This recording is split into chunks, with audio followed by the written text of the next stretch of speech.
નમસ્કાર મિત્રો અને બંધુઓ, જો તમે ગુજરાતી ફિલ્મના ચાહક છો અને ગુજરાતી સિનેમાને સપોર્ટ કરવા માંગતા હો અને સાથે સાથે નવી ગુજરાતી ફિલ્મ સરપંચ વિશે મારા અભિપ્રાય જાણવા ઈચ્છો છો તો આ વિડીયોને અંત સુધી જરૂર જોજો।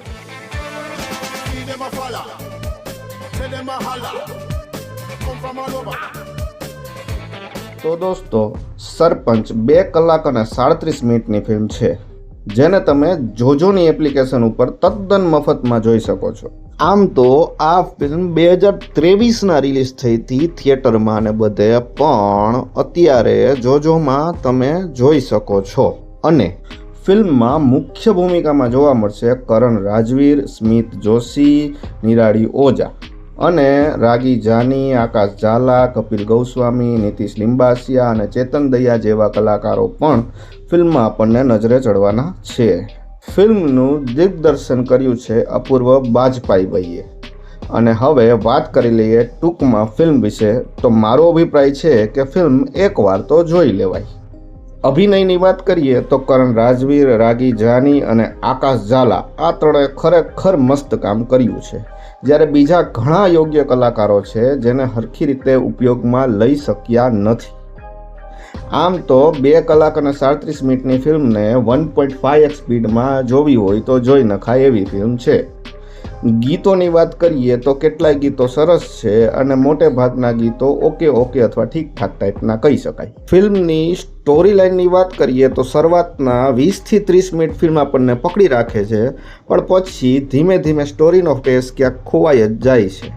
ફિલ્મની શરૂઆત અને અંત આ બેય શાનદાર છે, પણ વચ્ચે ફિલ્મ શું બતાવવા માંગે છે એ જ સ્પષ્ટ થતું નથી। આમ જોઈએ તો ફિલ્મ નિર્ભય એટલે કે સ્કૂલના એક માસ્તરના દીકરાથી એની સરપંચ બનવા સુધીની સફર દર્શાવે છે, જ્યાં એનો મિત્ર પણ એનો સાથ આપે છે।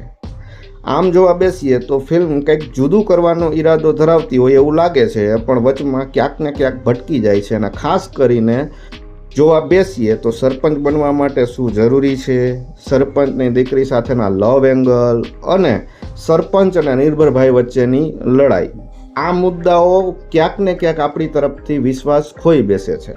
આ મુદ્દાઓ પર વિચાર કરવું એટલે આપણું માથું ભીત હારે ભટકાડવું। આમ જોઈએ તો કેટલીક ફાઇટ સિક્વન્સ, ડાન્સ સિક્વન્સ સરસ રીતે કર્યા છે, ખાસ કરીને કોરિયોગ્રાફીનું કામ વખાણવા લાયક તો છે। ફિલ્મને કરણ રાજવીર, રાગી જાની, આકાશ ઝાલા અને નિરાલી ઓઝા આ લોકોએ જ ઊંચું ઉપાડ્યું છે। અને ફિલ્મના અંતમાં એક એન્ડ ક્રેડિટ સીનમાં સરપંચ 2ની ઘોષણા પણ કરી દેવામાં આવી છે।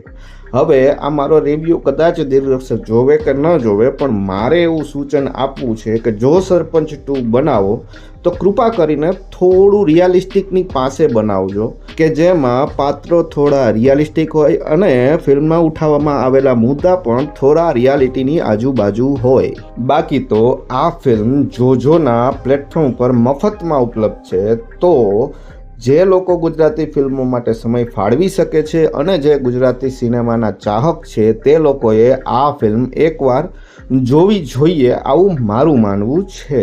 તો બસ આ જ હતા મારા પોઈન્ટ ઓફ વ્યૂ ફિલ્મ સરપંચ વિશે, જે જોજોની એપ પર મફતમાં મળી રહેશે। તમે જો જોઈ છે અથવા તો નથી જોઈ, તો તમારા ગુજરાતી સિનેમા અથવા તો આ ફિલ્મ વિશેના શું અભિપ્રાયો છે, કોઈ સૂચનો કદાચ હોય તો કોમેન્ટમાં આવકાર્ય છે।